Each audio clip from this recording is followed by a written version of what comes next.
It's an uncertain time. Mm, But yeah, it is. The I damn. think Go ahead. maybe Balaji has gotten to me a little bit. Yeah, I'm not. To me, it's got too much like excited about the fulfillment of a bias to give it enough weight. But I do think that he's got a good model, and he's pointing at something. Like something's there. Well, I I'm. mean, it's like been obvious to me since like 2011 that we were headed this direction. Um, it's really funny that they actually tried to posture like they could raise rates, knowing probably that they could not. I mean, they had to know that all these regional banks are insolvent. They had to know what they were doing to all of them by raising the rates so quickly because they knew who the holders of treasuries are. So they must have been planning all along to paper it all over. When as soon as the banks start failing, they'll get eaten up by larger competitors that come in to bail them out, and you make all of the depositors whole. That's the game plan now, it seems. Because I. it's just stealth QE. Yeah, yeah, That yeah. should I be mean, great for Bitcoin. It should be like the perfect environment for Bitcoin. hmm yeah. I. Some of that narrative, I think, is. So I was talking with a project that I'm working with. One of the leads on it. He's a former White House staff member, and he's in. And I was asking him about it on Monday, and he was like, "They wish they were that organized. Like they wish they were that like intentional about this design." Um, I think that it's raise rates until you break something kind of conversation. Like I think if anything, I think Powell had aspirations to be like the dude from the 80s that kind of set the standard for crushing inflation and like created this long time of prosperity. And so I think it's a um again like I doubt that some of these things are intentional, and I think they should raise rates personally. Um, with the BPFT, But there's back going in. to be more, that's fine. They can raise weights. They can pretend that everything is, Yeah. you know, normal, that we can still control inflation. But in the backdrop, no debt destruction. Like hmm the things that are supposed to happen when banks fail are not happening. The balance sheet continues to grow. So I mean that's kind of what Balaji is pointing at. It's like, hey, look at these losses. Like Right. you see that this bar is like twice as high as it was in the financial crisis of 2008 that freaking Yep. bankrupted everyone. Yep. Yep. Yep. Yep. And that I think that is on to something. I mean, We're off topic, of course. This is 5 minutes into the meeting it, already. But it's slightly important, but yeah, we are off topic. So let's jam. I think this is though. It's kind of like into the markets. Like you want to give us a quick um charts.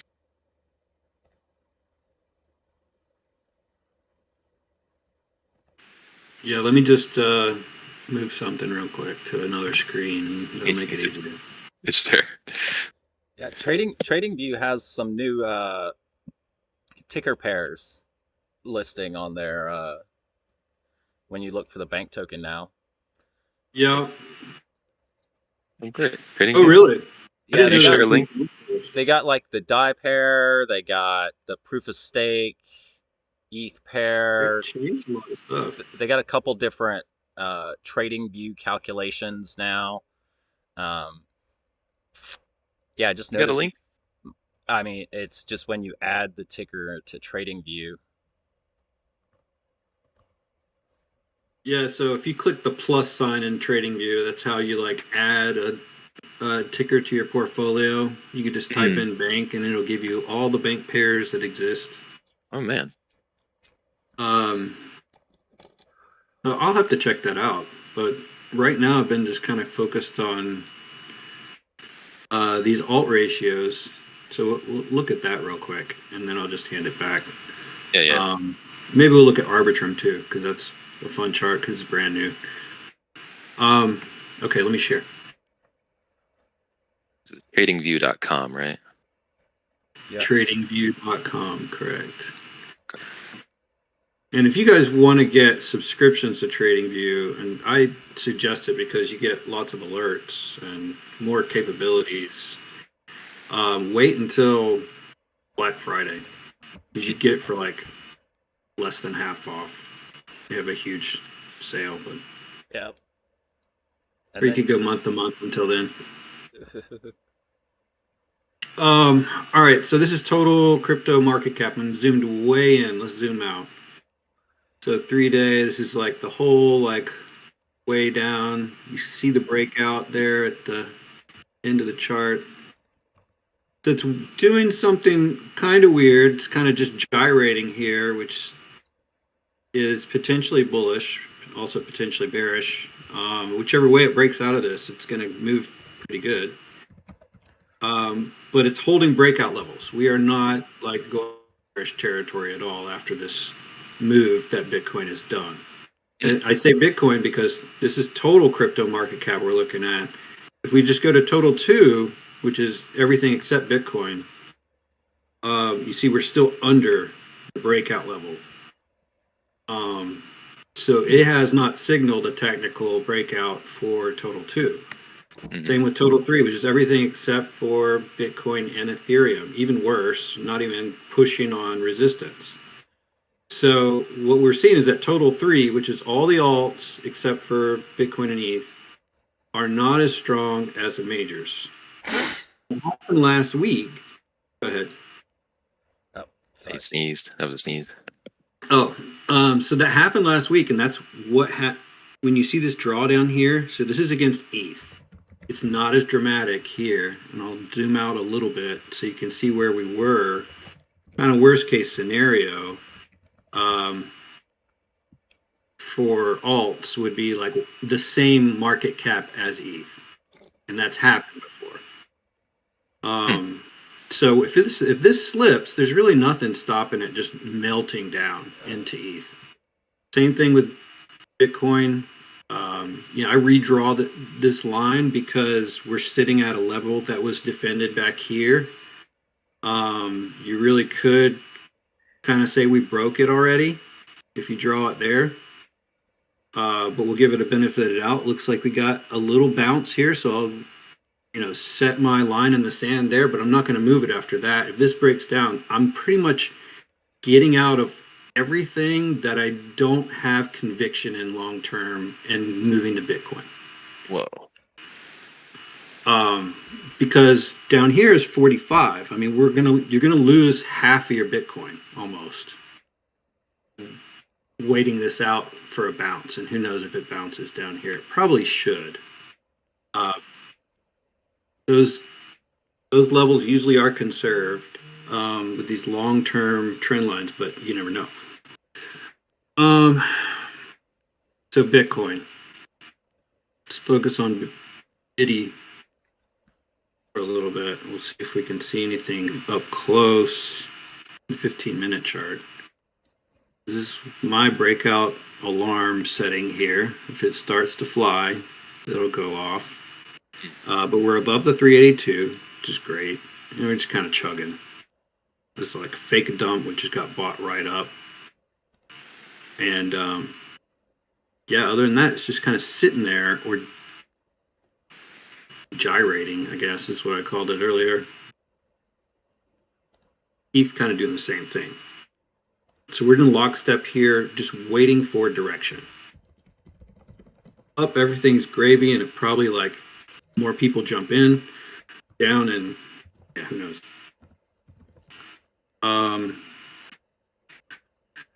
Let's look at Arbitrum.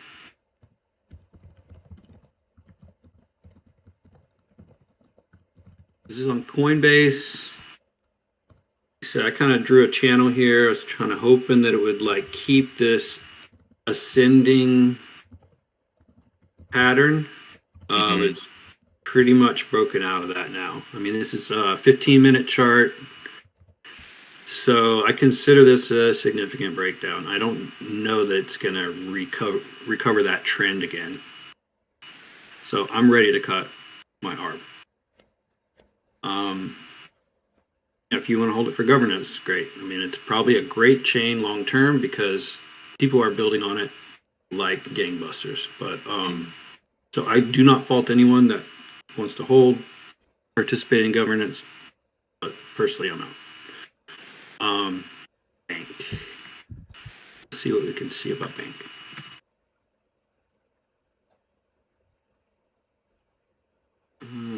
What we want to do with? Look at all that. Polygon, Arbitrum. Yeah, type the bankless instead of bankweth. Yeah. And if you click on crypto, like that'll up there in the filters instead of all. Right there. All right, there you go. That's most of our pools. Holy crap, that's a lot. Yeah. GMI, really? Yeah, I wonder how that's doing. That's not us. Okay. Yeah, well, it's not us, but it's the bankless, bankless tokens. Yeah. But yeah, that's not us, right? They're So actually other bankless tokens. It's worth digging into at some point. But yeah, honestly, it's probably worth. Yeah, it really is. It's probably worth us digging through every one of these. I saw some of the bank holders, and this is why snapshots got to get reduced. Like I look at all these and I'm like, oh my god. Yeah, it's fractured to hell, right? You're right. I mean, most of the pools are really small, super small, and so this is.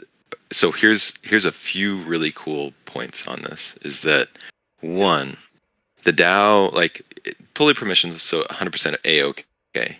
But should we recognize all of them? In my opinion, no, absolutely not, because it creates just a huge snapshot overhead. But two, it makes for I think there's a fun project here, which is a price stability arbitrage bot that's ran by the DAO, and it's something that I've been in talks with other protocols for. Like people have been asking Bankless Consulting for hey, help us create economic infrastructure, and so I'm looking at that and looking at our token and oh well, it's somebody's capturing profit on the price differentials. Might as well be the DAO. And you can see a lot of bot behavior, or at least somebody's got alerts set, they got a strategy. You can see programmatic strategies when you do measurements on a lot of these movements. Like Fibonacci kind of stuff. Yeah, well, Bank loves that 0.88 more than the 0.61, 615, which is the traditional, golden retrace. As do a lot of altcoins like the 0.88. And yeah, on the last bull run, it was every single retracement was a 0.88 on the 6 and 12 hour, and you could just set your buys in, scale out, wait for another 88% retrace. So every 2 times you do that, you're getting you're more than doubling your.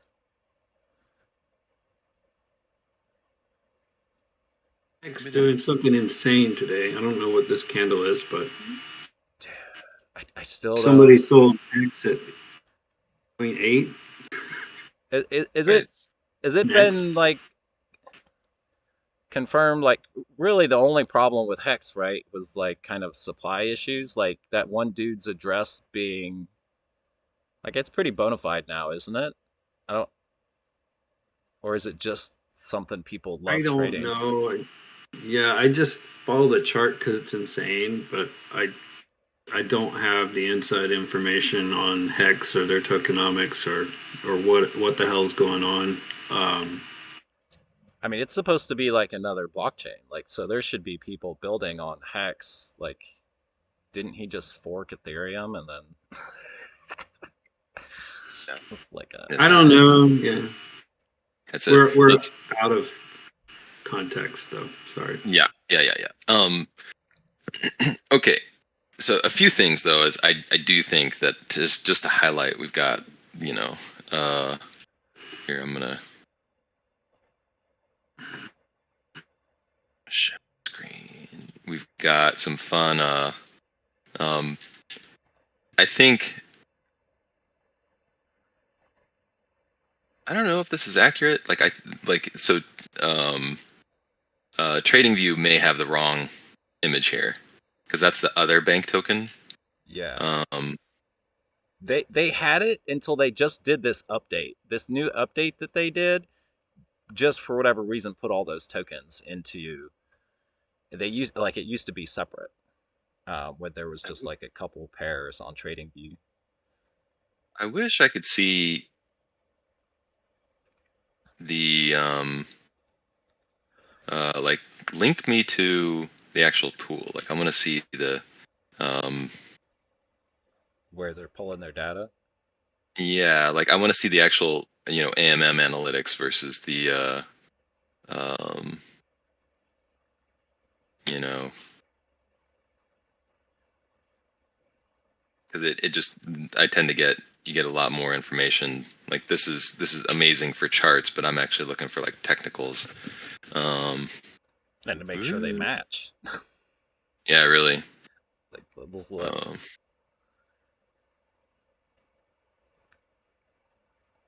Let's just take a quick look because I know. Where's my bank? There we go. We got USDC, Matic Bank, Weth Bank, you know, all very small TVL.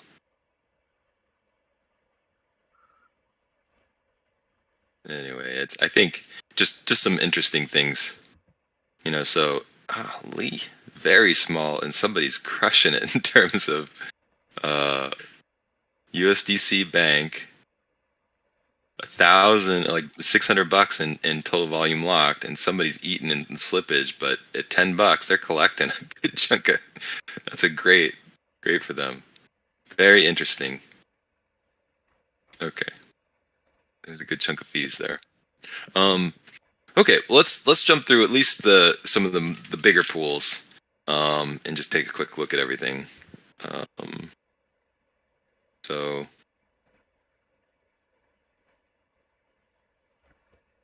How the different pools doing?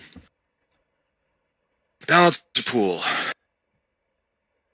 We're sitting on 133,000 in TVL and regular volume of about 352. You know, fluctuates honestly from about 300 to 1,000. And then on L2 Polygon, we're sitting on 52K and rough volume of, it looks like around 100 to 700 or so. But you know, some of these larger trades are eating some serious slippage.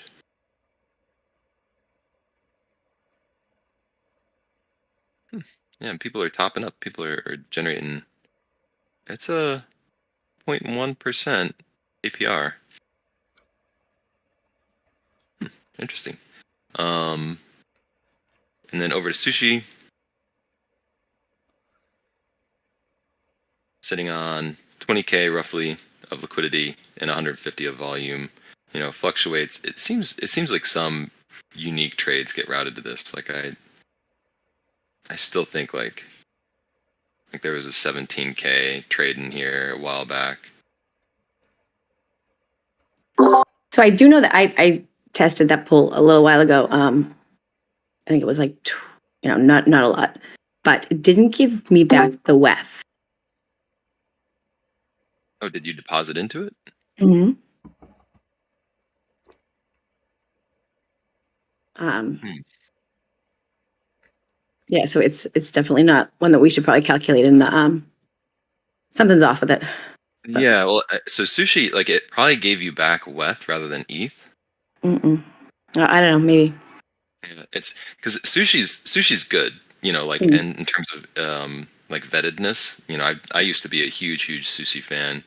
I really liked their platform, but you know they've gone kind of funky. So their infrastructure is good. Like they're not a bad, um, you know, they're not exploitative. Yeah. It might be on the bridge or something. Who knows? Yeah, I mean, I'd be happy to take a quick look Yeah, with you. no, it's fine. Okay, cool. So it still is funny to me. Like I'm like, who's in this pool? Might be worth a quick look. Let me see. Are they getting So, sushi rewards for being in the pool?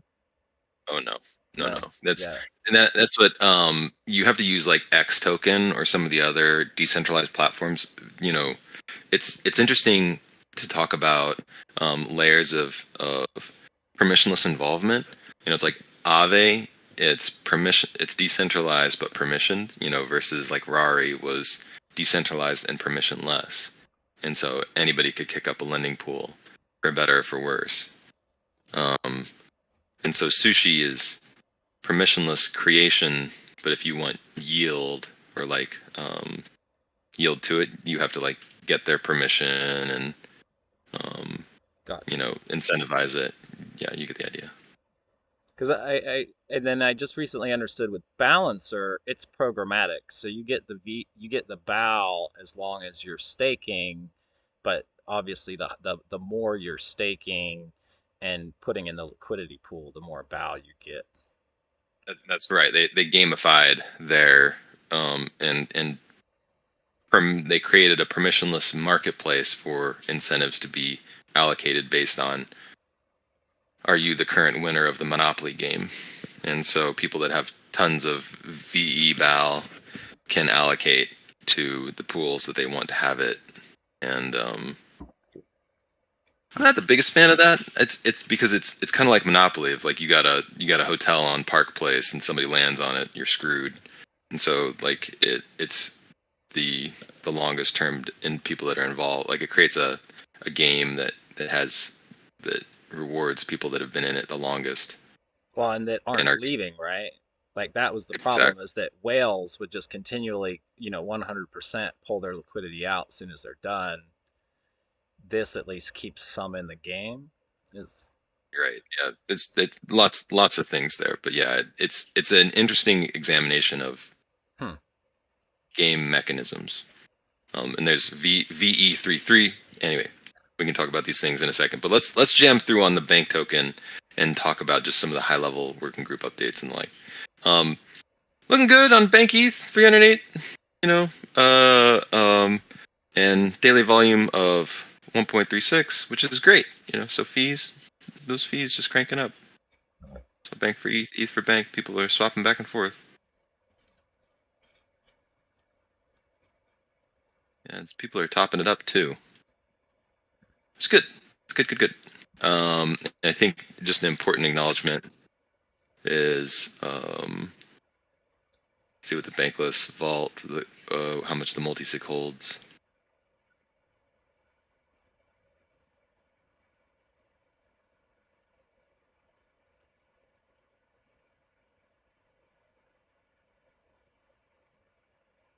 Come on now. All right, 279,000. So again, 2/3 of that pool, maybe 3/4. It's great. And then Arrakis continues to be. Bring up Arrakis.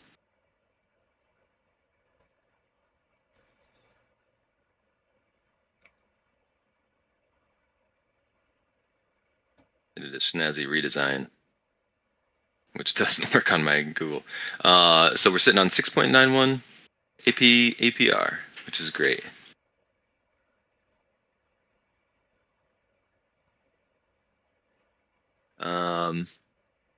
So and it's been topped up 35.23. I think that's part of what's been adding to the Uniswap pool. And again, this is great because it's like the DAO provides just good infrastructure, and Arrakis creates positions for retail investors to participate and be involved. I think just looking at two real quick.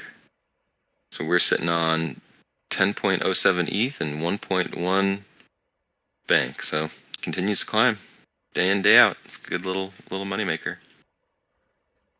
And last one, the rare fuse. I continue to want to just leave this up there until this is fully depreciated.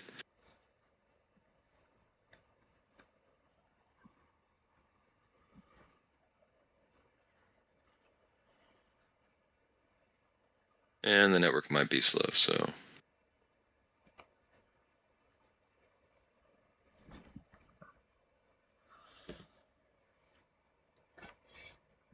Yep, okay. Slight sidetrack while you're spinning there. So would we eventually be tracking the bankless loan stuff too on this update when that happens? Yeah, we could. So bankless loans is technically just like it's a front end for the Liquidity platform. Yeah. So it's not actually related to the bank token, but it is a moneymaker for the DAO. Yeah. So it's not for borrowing and lending bank per se, but just the front end to their platform.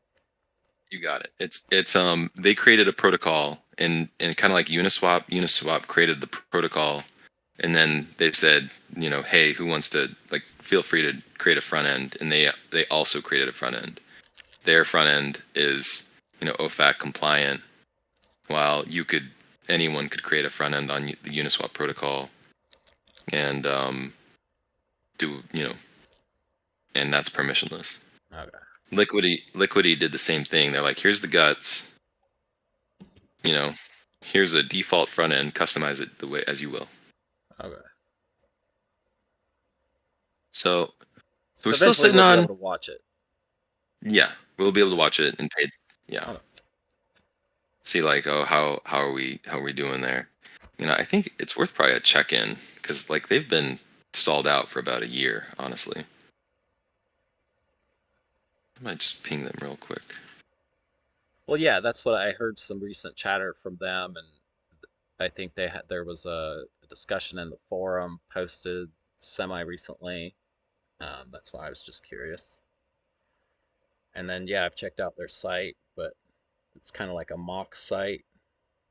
It's not really showing you what you can do. Yeah, I just reached out to Birdman. Maybe we can get a blast from the past. Hear how they're doing over there. I think that they're done. I think that they're just worried about legality and is this okay, which is 100% appropriate. Well, so wrapping up though, the bankless infrastructure, we are sitting on 8.7K bank, which is roughly 1.1114 million bank that has been loaned out and still generating yield. Slowly going to pay that down though. I think that's just at some point that's going to wrap up. Keeping an eye on it till it does, because a liquidation of 1.1 million bank wouldn't be great. So, okay. Quick working group updates. I think Sprinkles, you had a little bit of one here, and I think this is a supplemental to last week. We had Law Panda join us and talked about how should we talk about the investing group or investment working group, and he said feel free to be friends of the Treasury diversification working group. Basically, he said we're just a group of caring friends of the DAO that have some recommendations and suggestions, and that was leaning on the side of just caution, but we can make proposals and suggestions to the DAO, just not claiming authority or, like, Ice Cool with his economics degree suggests that this will make us money. Can't do that. Or I can, but Gary Gensler would love to visit me and hang out and talk about it. Let's agree not to do that. Yeah. What if I just give a series of guest lectures as an economist, but don't even talk about it as an investment? I think we're still okay, right? Like as long as you put a shrug emoji at the end of your lecture, you're good to go. No rockets. Yeah, right. No, as long as there's not a rocket, as long as you're like, but what do I know? Well, that's my point is I teach this and I wouldn't be saying anything that I don't say in class every week. Right, So exactly. if I say it in class, it's not illegal. If I say it in this forum, it is. We'll just start having the meetings in the education department. Right. Yeah. The context. Exactly. Yeah, right. Cool teachers. You could use the cool teachers room, no problem. You're right. Cool teachers. Awesome. There it is. Okay, so just a quick. And no, Jenga, suggesting the DAO claim the fees from that is us just following up on our responsibilities. I'm gonna write it down. So this is for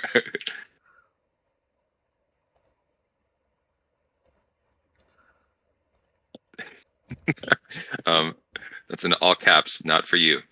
That's in all caps for someone else. Okay. TL Bank. Sprinkles, you want to give a quick update on how we're doing there? We're really jamming. Yeah, we are. I still have to meet with Israel Rex, but he actually claimed the bounty, so it looks like he does want to do it and is aligned with what we're doing.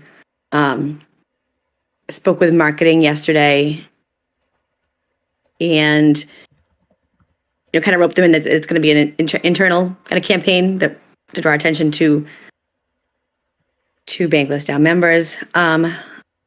And we're on the community call today for the season pass. I do have a question related to this, but we can wait till the end for it so that we can move on. That's it.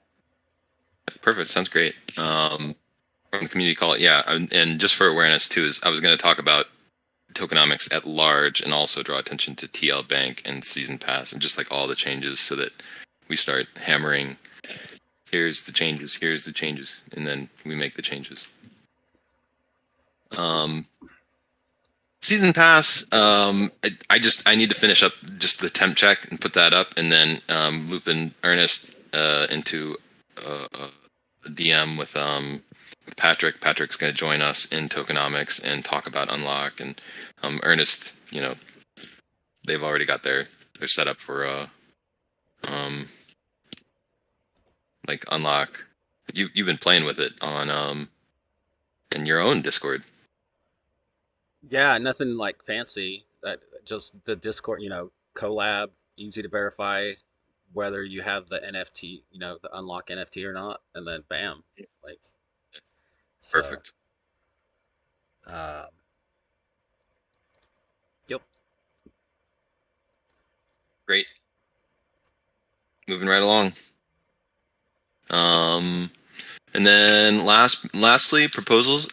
We have. I want to just recommend to everybody here, if you have not voted on Uniswap LP pool fees, go vote right now, please. I'm gonna get up on the community call today and be like, vote, golly. And I'm gonna post this to the channel.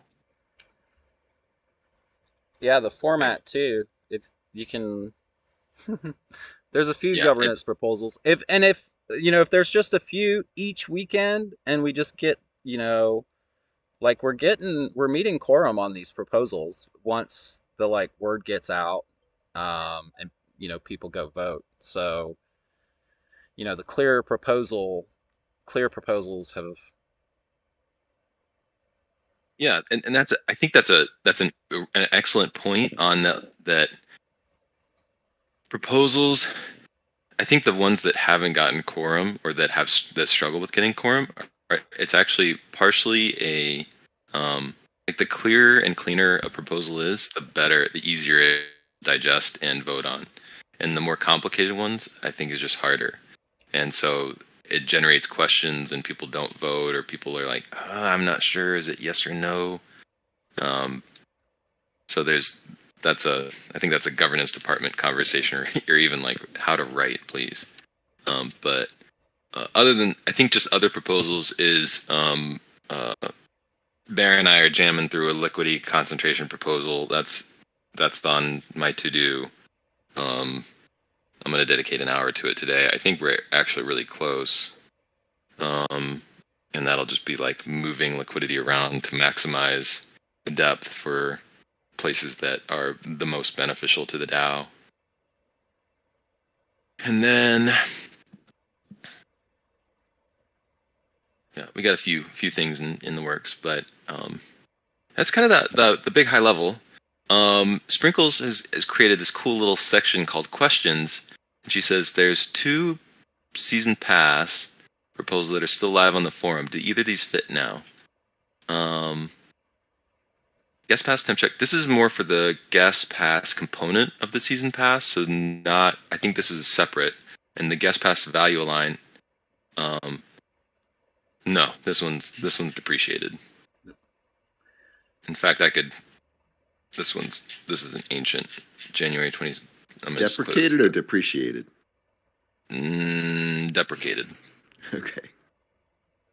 Since Sorry, had to be the updated. grammar Nazi. Well, and then Yeah. the next temp check will essentially bring back and crystallize any of the discussions, because now we're looking at it over a 4-month time frame versus the 3-month time frame. Mm-hmm. Yeah. And these have been alive long enough. I'm going to go ahead and close these polls too. Actually, I mean, it's kind of okay. It's just a temp check, so Yeah. but man, yeah, we'll do a new post. Well, that's what I was thinking. That was why I put them there. Yeah. No, good questions. Yeah. These are good questions. Just basically things that we gotta catch up on. Some of these older ones are just, it's like expired, like they're past their expiration date. But this, like, later conversations supersede them. Well, and when you write new conversations, right, it's good to reference those to make sure that you haven't missed anything in the discussion. You can also like see how the discussions evolved over time.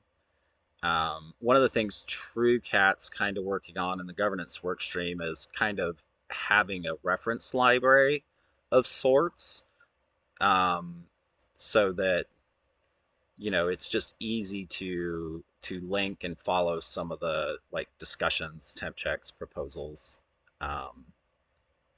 because there's a lot of documentation in the first year, that's scattered all over the place. So Right. Yeah, and that's very true.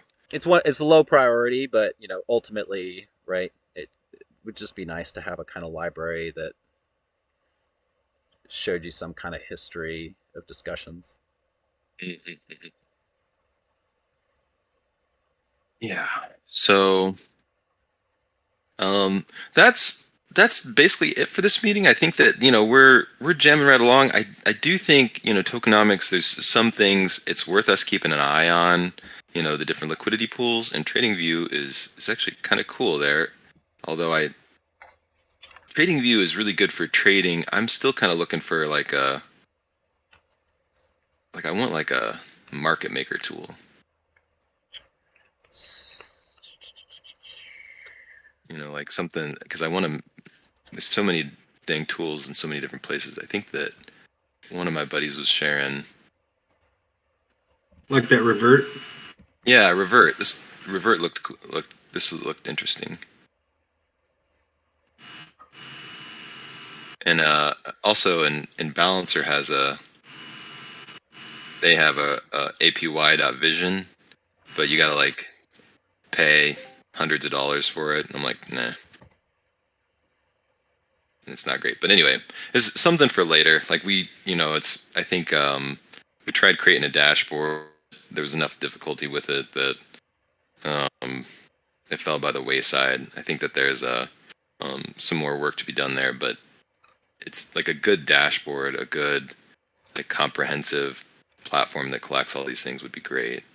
So at some point in the future, keeping a lookout on that. I think the only thing, some fun alpha is Arrakis has a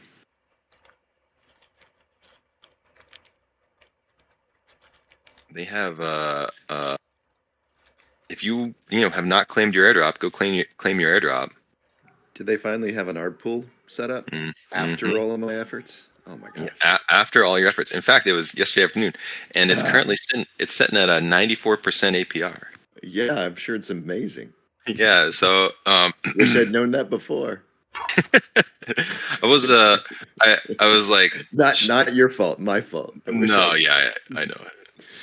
Yeah, so we're sitting at 100. So for the 3% or 0.3% tier, 144% APR. Oh my gosh! And for the 1% tier, 73% APR. So do the math on that. Looking good.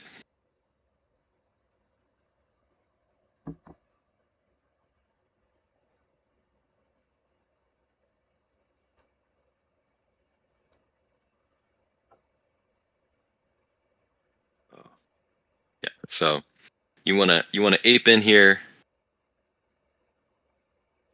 About. But that's about it. I think the only other things are yeah, I think that's about it, unless anybody else wants to bring anything up or highlight or speak to anything.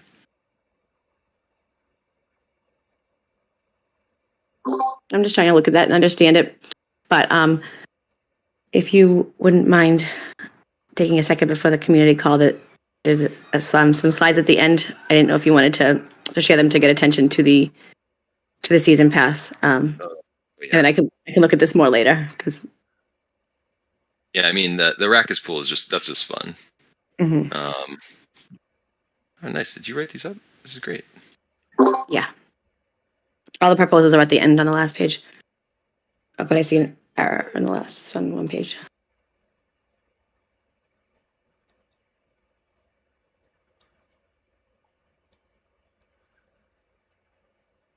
Yeah, no, this is great. Actually, here, let's get this into the the CC call. Or do you already have access? No, I don't have access. But the guest pass revision, I have that linked. That's where I was asked. I don't know where to link that to, or link it to nothing. Link it to the latest one from Blockboy. Okay. But no, I don't have access. Okay, I'm gonna add them in. Yeah, nice slides. Yeah, this is great. Thank you, Sprinkles. This is great. Super appreciate it. You're welcome. Thank you, Ernest. Yeah, kudos. Okay. I think that's a wrap, everybody. If you know any of Arbitrum testnet activities, feel free to DM me.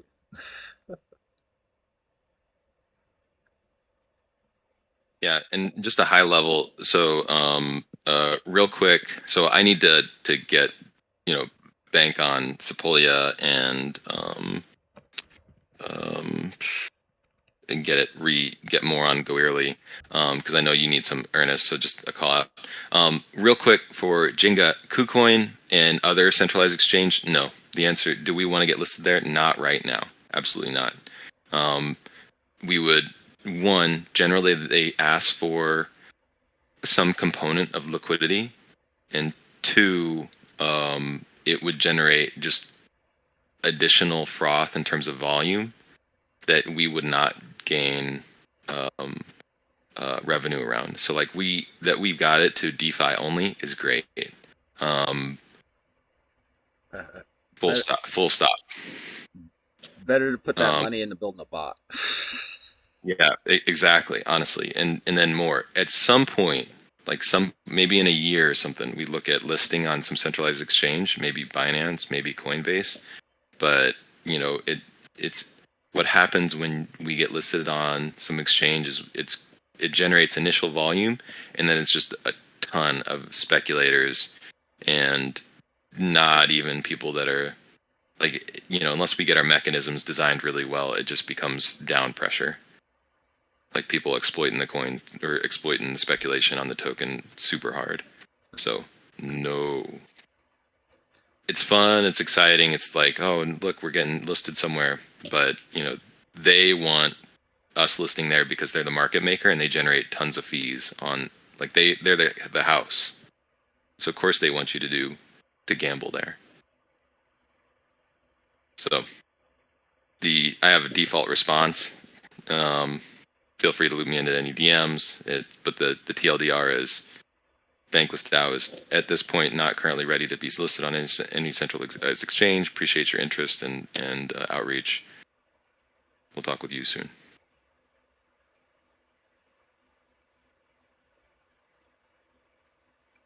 Okay, everybody. Well, that's a wrap. Sprinkle, super appreciate you listening, and so now we're gonna go get to talk about it and hopefully highlight some of the different components on the CZ call here in a bit. But otherwise, that's